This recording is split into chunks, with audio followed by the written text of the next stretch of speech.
everyone, my name is Juan David Salcedo. I'm a Global Customer Success Manager at Simetrik, and today we're going to talk about the reconciliation trigger in our tool.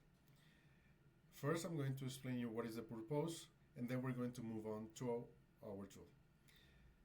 Okay, so the reconciliation trigger helps you to increase the reconciliation process efficiency because it avoids a resource from being in constant process by allowing you to program its update in the most optimal time.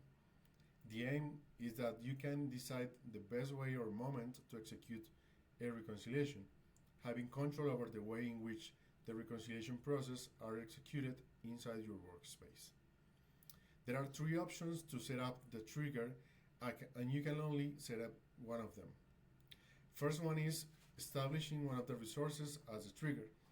Independently on when the other sources are updated, the reconciliation only executes itself when the resource that was established as the trigger is updated. You have to keep in mind that the resource B, that I'm going to show you later on the tool, is taken as a trigger by default. And if the resource B is a union, a snapshot, or a grouping created from those sources, the resource A will be taken as a trigger by default. So let's move on to our tool. We have here the reconciliation side menu, and then you'll select if you have a reconciliation created before, or you can create one here. For this exercise, I'm going to use the Passarelas one. I'm going to click on Edit button, and then we're going to see all the news that are here on our tool. You can click on Next, Agreed, and you'll see here on top of our tool the different schedules that we have here. So you can schedule that a reconciliation is executed at certain time when the order in which the reconciliation sources information arrive is unknown, but you are certain of the time information when it's updated. For this exercise, you can select each one of the sources. I'm going to select this one as a trigger. And for the exercise, you select different schedules. So let's go for the first one. At the beginning of the day by, let's say, 6 a.m. We have here 6:15 better. Then we're going to add another schedule.